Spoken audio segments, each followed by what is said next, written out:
Sebelum Suryong mulai bertarung dengan sang komandan, sejenak ia mengingat kembali kenangan bagaimana ia bisa berhutang budi kepada komandannya itu.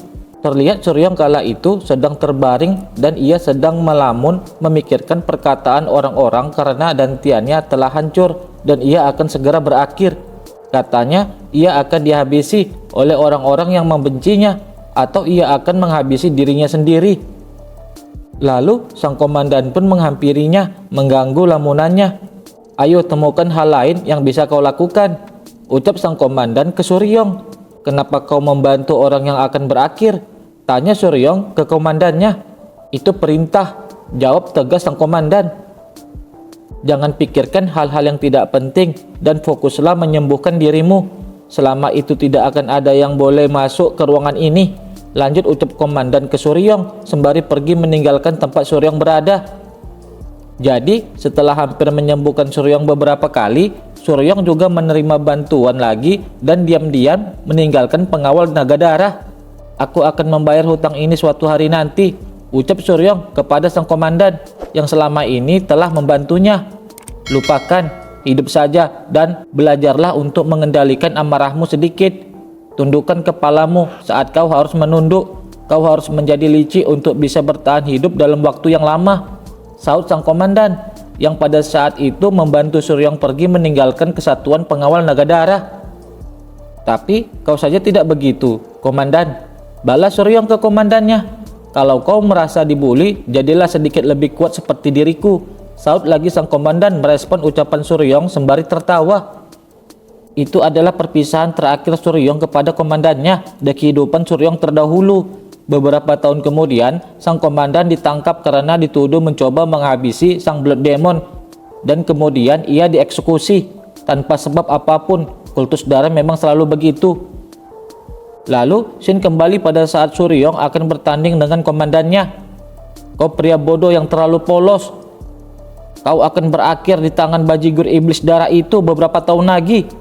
Kau akan dibuang sama sepertiku," teriak Suryong ke sang komandan sembari dengan cepat ia menerjang ke arah sang komandan. "Komandan, aku dulu menghormatimu. Aku ingin tetap menjadi pengawal naga darah dan suatu hari akan menjadi komandan sepertimu," ucap lagi Suryong melalui telepati ke sang komandan yang telah menyelesaikan serangannya.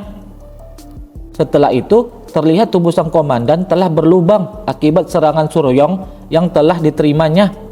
"Ya, kalau itu kau cocok menjadi penerusku," saut sang komandan ke Suryong. Mendengar ucapan komandannya, Suryong pun mengucapkan terima kasihnya dan menonaktifkan teknik miliknya.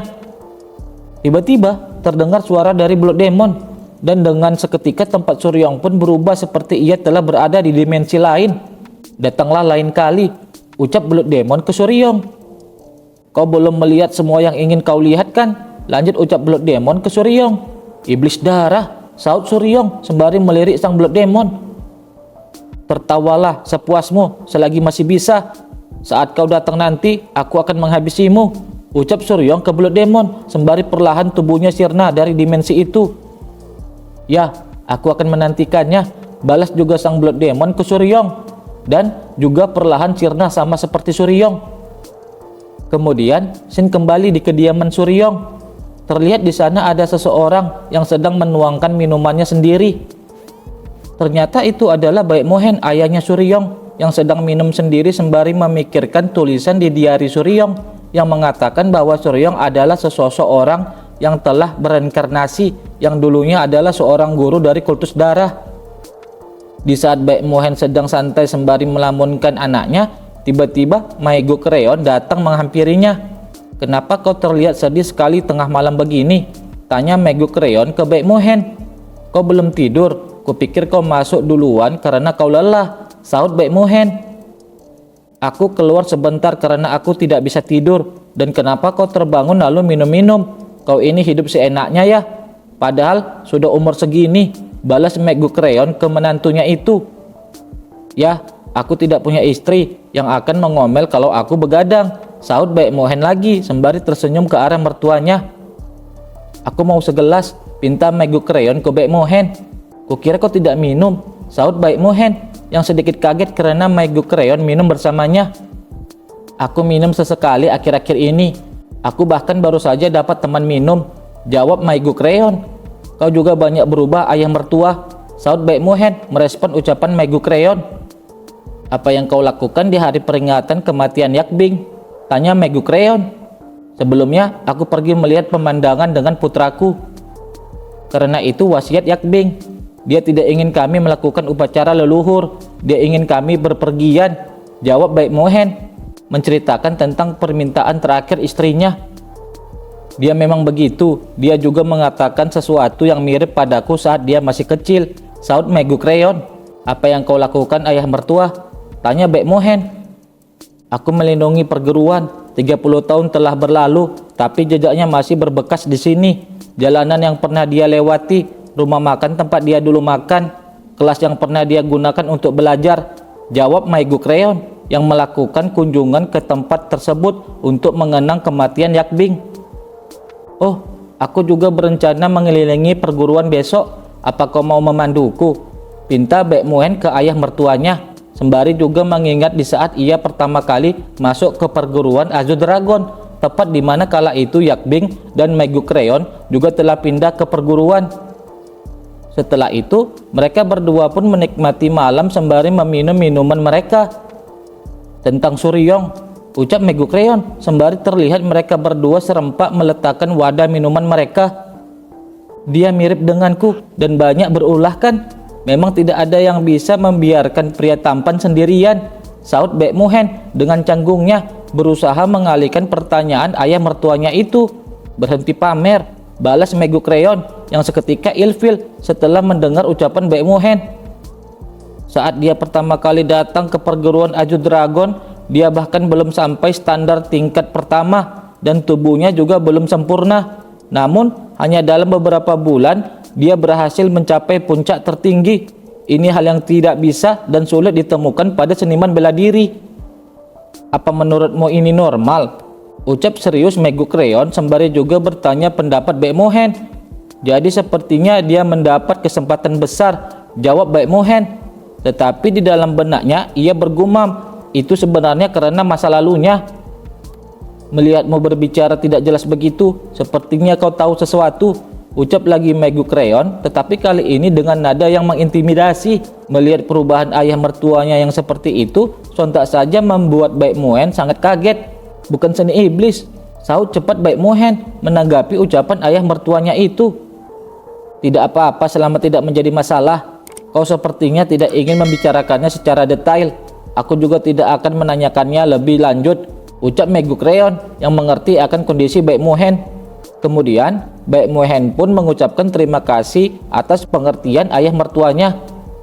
Dan ayah mertua, aku juga ingin bertanya sesuatu, ucap Baek Mohen, tetapi kali ini ia juga bertanya dengan ekspresi yang lebih serius ke Maigu Crayon. Apa itu? Saut Maigu Crayon mempersilahkan menantunya bertanya sesuatu kepada dirinya. Rupanya Baek Mohen hanya ingin menanyakan bahwa ayah mertuanya itu dengan sengaja memukul dirinya sampai-sampai membuat jidatnya menjadi bendol besar. Kau bertingkah serius hanya untuk menanyakan itu saja, saut Maigu Crayon dengan sangat kesal ke menantunya itu. Itu saja, kau membuat pria tampan lebam-lebam, balas Baek Mohen ke ayah mertuanya.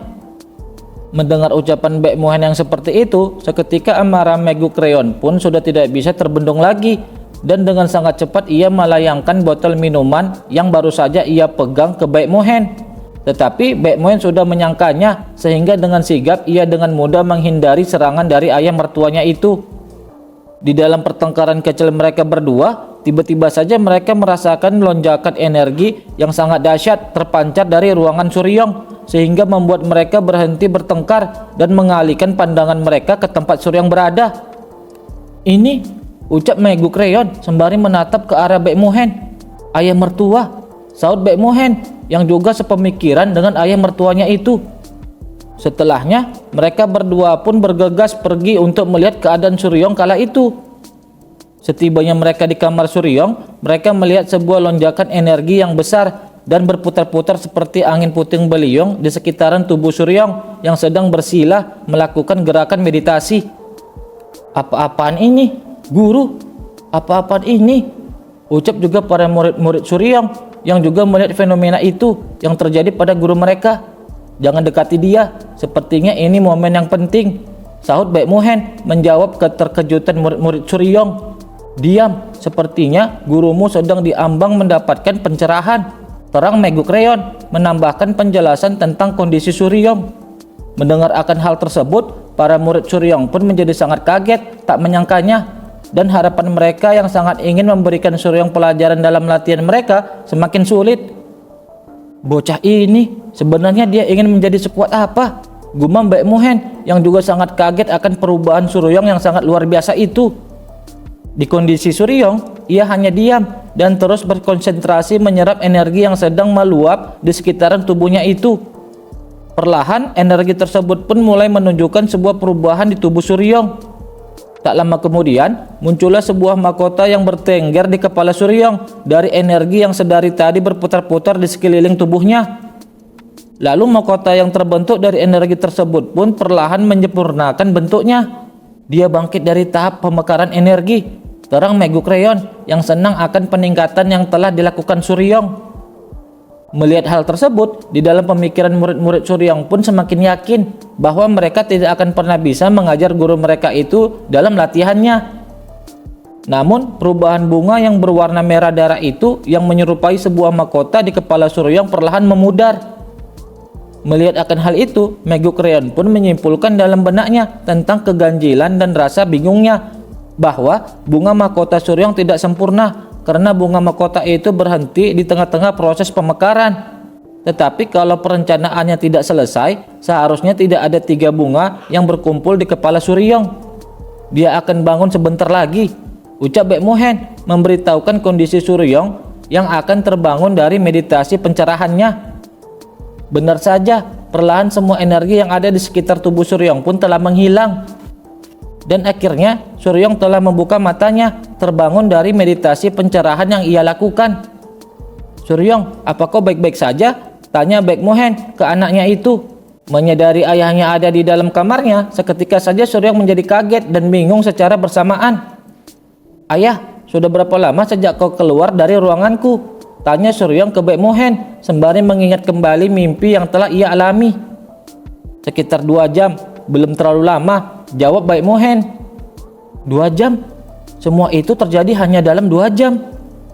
Apa aku bisa masuk ke mimpi itu lagi? Gumam Suryong yang tidak menyangka waktu yang ia rasakan begitu lama di dalam mimpinya ternyata hanya berlangsung 2 jam di dunia nyata. Kemudian Suryong pun mencoba beranjak dari tempat tidurnya.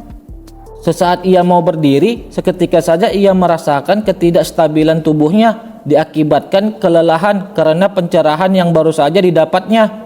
Melihat Suryong seperti itu, ayah dan kakeknya pun serempak kaget. Langsung saja Baek Mohen yang berada di samping Suryong menahan tubuhnya agar tidak terjatuh. Sepertinya kau menggunakan banyak energi. Aku akan memberimu sedikit energi, jadi duduklah kembali, ucap Meguk Reon yang ingin membantu memulihkan kondisi cucunya itu. Tidak, aku ingin mencari udara dingin dulu, sahut Suryong yang dengan sopan menolak bantuan dari kakeknya. Tidak, kau harus istirahat sedikit, lalu kau bisa pergi cari angin dengannya. Aku akan membereskan ruangan ini saat kau pergi, ucap juga Baek Mohen ke anaknya. Di sana juga para murid Suryong sangat mengkhawatirkan kondisinya, sampai-sampai mereka semua sangat terharu setelah melihat kondisi Suryong seperti itu. Lalu Suryong pun menghentikan kekhawatiran murid-muridnya itu. Setelahnya ia mengusap kepala Wijicheon dengan lembut, juga menyuruh mereka semua agar beristirahat. Tak lama kemudian terlihat Suryong dan kakeknya sedang duduk di luar. Kau sudah kedinginan? Tanya Meguk Reon ke cucunya. Ya, jawab Suryong. Aku bermimpi, mimpi yang sangat realistis. Aku bertarung dengan banyak master dalam mimpi itu. Pada akhirnya aku menang. Tapi aku sangat kesakitan dan hampir selesai beberapa kali, terang Suryong bercerita ke kakeknya. Itu kesempatan yang bagus, sahut Meguk Reon. Seketika Suryong mengingat kembali ucapan dari Blood Demon yang mengatakan dengan santainya ke Suryong untuk datang lagi di lain waktu. Aku belum mengalami sepertiga masa laluku jika aku mengatur pengalamanku yang sekarang sebelum melanjutkan mimpi kehidupan masa laluku sampai selesai. Apa aku akan bisa mengalahkan iblis darah jika aku bertarung dengannya? Lain kali, aku pasti akan menghabisimu. Lain kali, iblis darah. Gumam Suryong di dalam benaknya dengan ekspresi yang kesal terhadap sang Blood Demon.